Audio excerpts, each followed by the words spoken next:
About 1.5 miles offshore from the town I grew up in, Sheerness in Kent, lies a boat, or what's left of it, called the Richard Montgomery, an American Liberty ship which ran aground in August 1944 and is now labelled the billion-pound time bomb. This former American Liberty ship is notorious across Kent for having approximately 1,400 tonnes of unexploded ordnance in its ruins in the banks of the Thames. What I didn't know until recently was that the Richard Montgomery has a sister ship called the Jeremiahobrien, which is also an American Liberty ship which served during the D-Day landings in World War II. And it's right here in San Francisco. And here she is, open for tours. Let's go and have a look.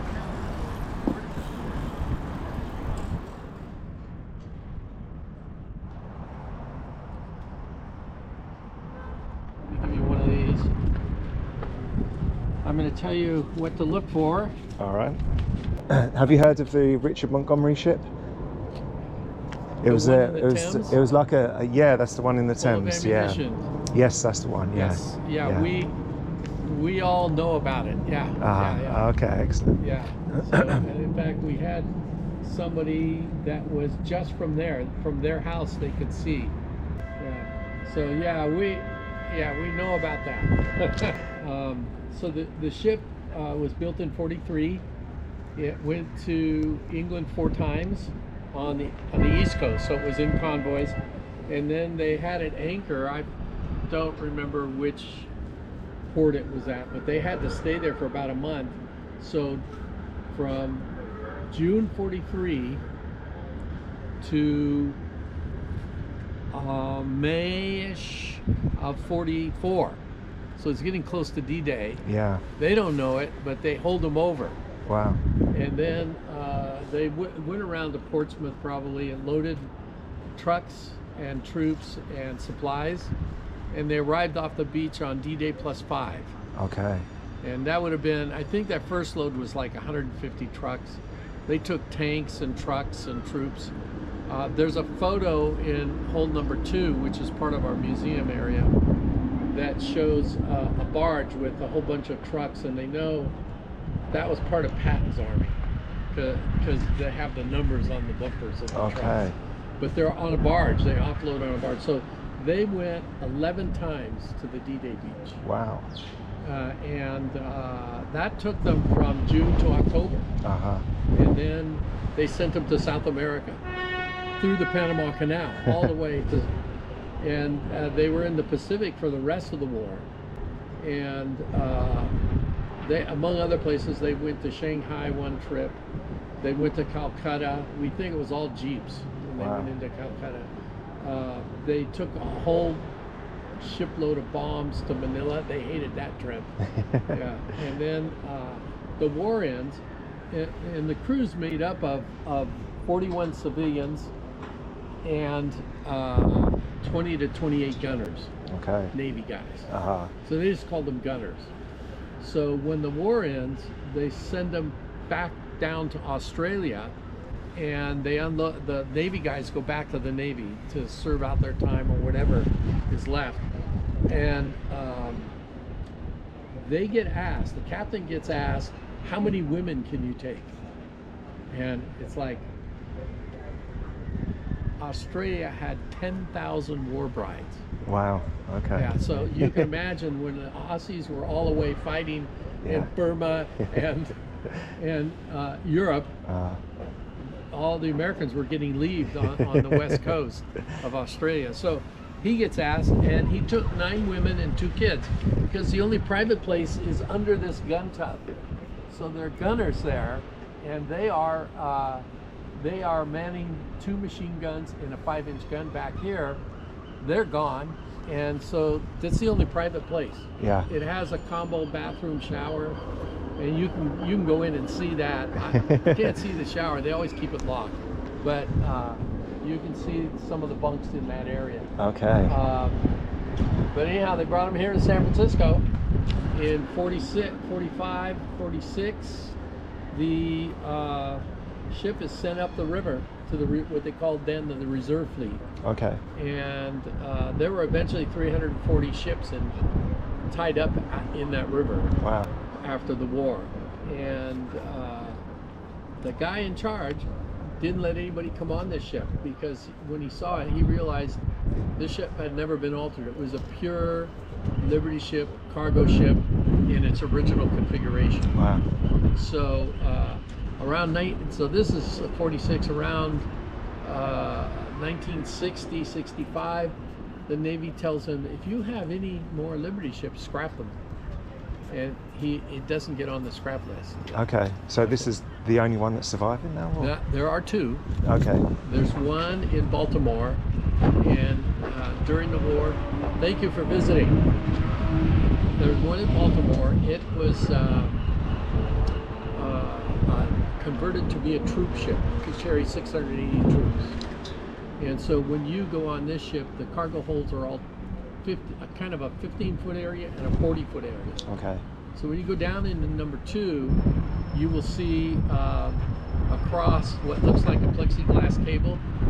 You can look down. If they turn on the light, you can see 41 feet to the rest of the cargo hold. Okay. So we use that. It's called a tween deck, between the main deck and another deck.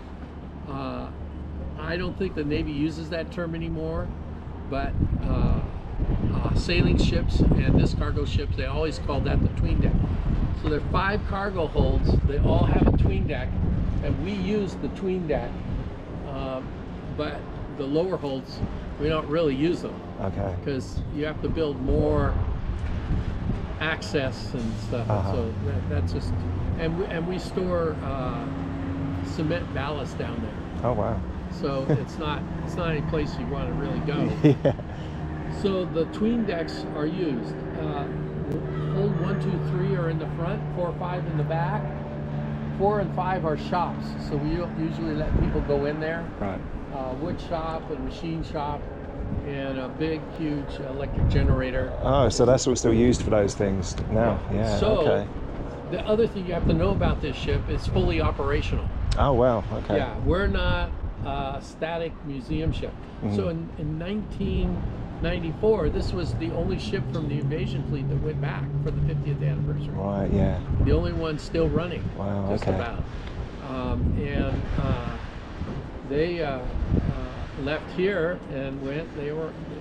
I think the total was at least 3 to 4 months before they got back. And they went to England and France, and they were off the beach on June 6th. I think they lowered 2 floating trucks. Some guys had rebuilt, and they took them over there. Oh wow. And let them run them to the beach. Okay. Yeah. So. Did any of the veterans go as well on that voyage, or? Well, it's interesting you should ask. Probably because the average age of the crew was 69 okay, in 1994. so possibly, yeah. So quite possibly some of them were merchant marine veterans of the war. And some of those guys that went are still active members of our ship, our membership. Yeah. So what can I tell you? Everything works except the guns. Okay. And the only toy on the ship is the forward gun. You can turn it. All right. Okay. You can aim the forward gun. That's the only thing you can do. All right. So this is a fully functioning museum. All the cargo equipment works, and it gets used sometimes once a week. The deck department works on Thursdays, so if they're going to move something, you'd have to be here on a Thursday to see it. And the engineering department, which runs the engine, is responsible for the engine room. They also work on Thursdays now. And before COVID, we would run the engine once a month here at the dock, so you could go on board and see it running. Oh, cool. Right now, they're actually replacing big sheets of metal in one of the fuel tanks. Okay. So it's kept in running condition. Yeah. So we cruise on the bay 3 times a year. We're authorized to carry a total of 900 people. And so that's usually combined with the crew. So there's at least almost 850 people. Okay. Can buy tickets and take And that goes around the bay? Yeah, we go from here. I'll be back. Okay, see ya. Right under the Golden Gate Bridge, if there's no fog. Yeah. And then we come back and we go down to the South Bay and make a turn in the South Bay. Sometimes we go to the other span on the other side. The new span is white, and go under that. There aren't very many ships that go under that side. No. But we've done it many times. Okay. Since it was rebuilt. That must be something, yeah. Yeah, so, and then when the Blue Angels, when the Navy's in town in October, so May is the Memorial Cruise, weekend before Memorial Day. And in October, usually the first weekend, the Blue Angels come and fly. So that week, up to that weekend, is called Fleet Week. Okay. Ships have open house. And sometimes we even have,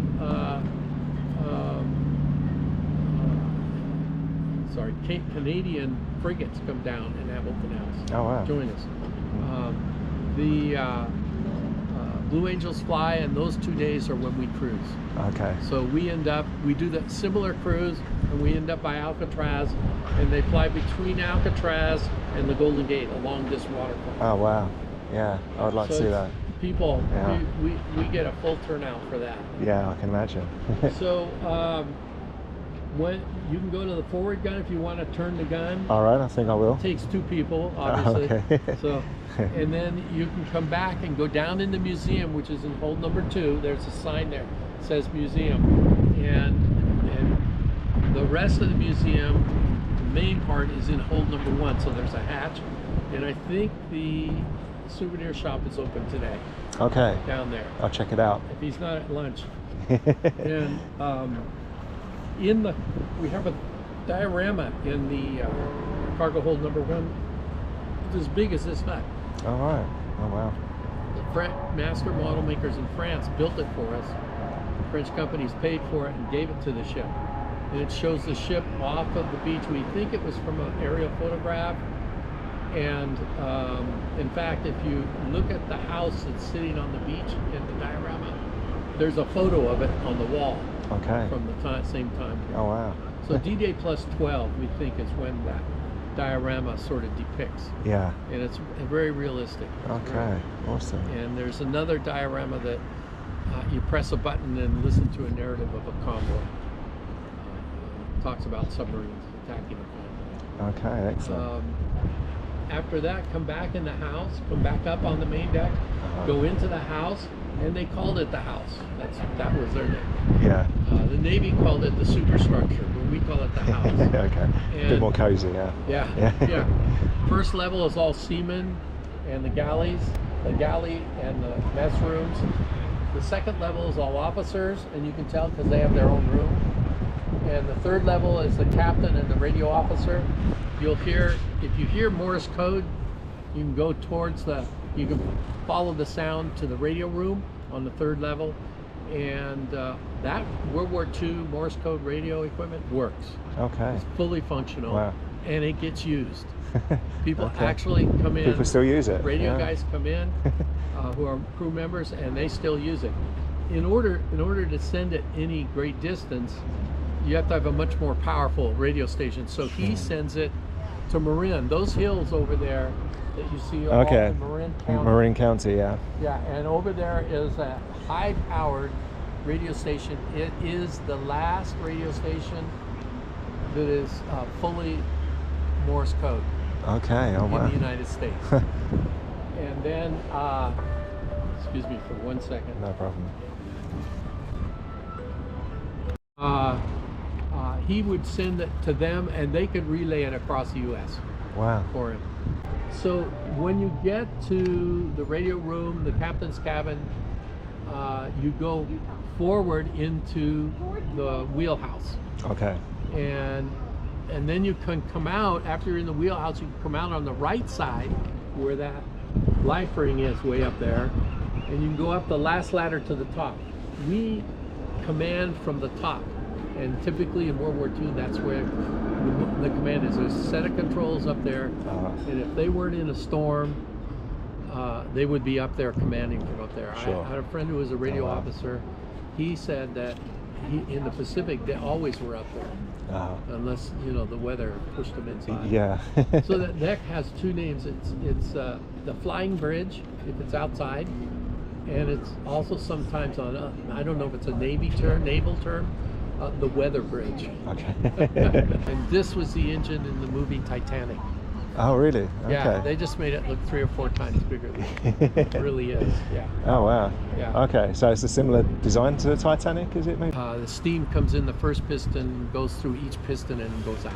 So Okay. steam gets used 3 times. Right. On the Titanic, they probably had 5 pistons. Okay. So similar idea. Yeah. The steam gets reused and then goes out, gets condensed in a condenser, and then back in and reprocessed and gets filtered and goes back in the boilers. Right. The design is from 1879 Oh, wow. Okay. when they first made this kind of engine. Yeah. Okay. And even up into World War II, before World War II, around the time of World War I, the big battleships that were being built had this type of engine up into the 20s. Yeah. And then they started changing over to turbines. So, yeah.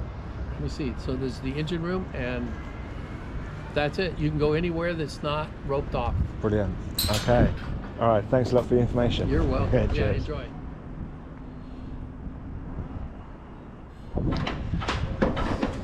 Stairs are a bit wobbly.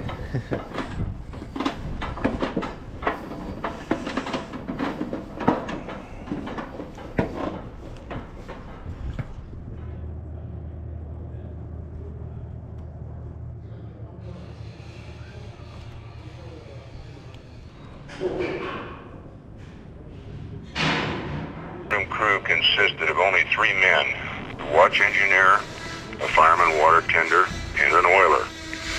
In addition to serving as the engine room watch officer, each of the engineers had other duties. The first assistant engineer oversaw all of the maintenance work performed by the engine department. The second assistant engineer was typically responsible for the ship's fuel and fresh water supplies, as well as caring for the boilers.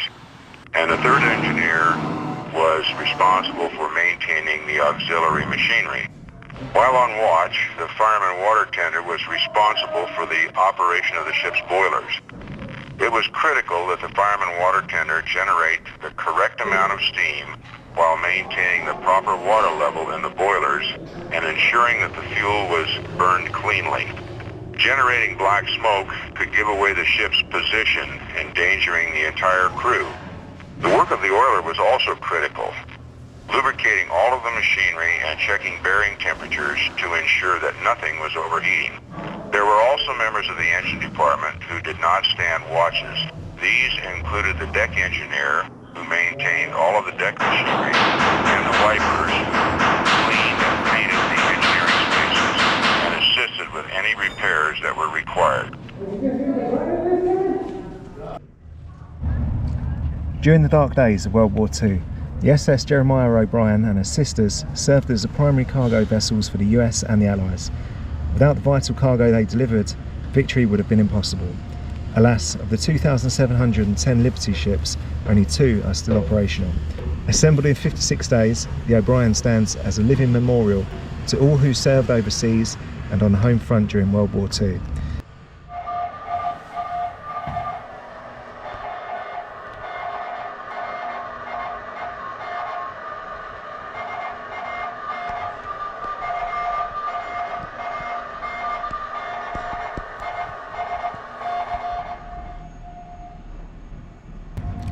By mid-1940, Great Britain stood alone against Nazi Germany.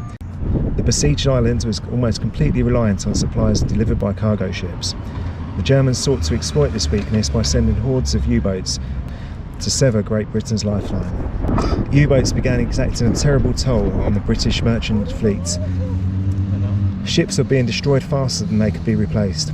In their hour of need, Great Britain turned to the United States to supply cargo vessels. Using pioneering construction methods such as prefabrication and welding, the United States began mass-producing ships on a scale never been seen before or since.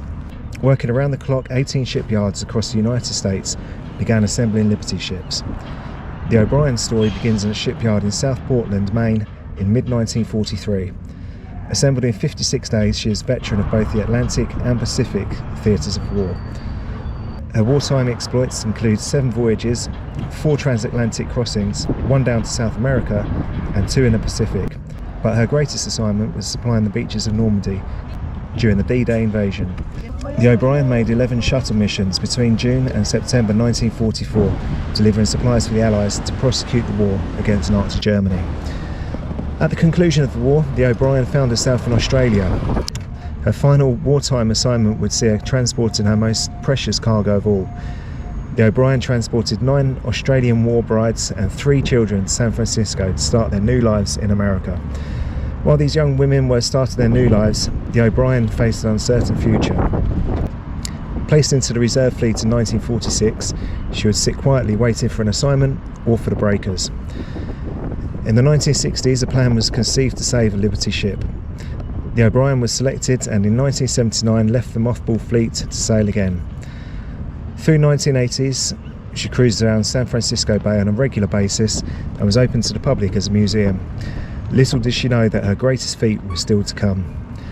On June 6, 1994, the O'Brien was off the coast of France at Pointe du Hoc to commemorate the 50th anniversary of D-Day. The average age of the crew was 70 years old.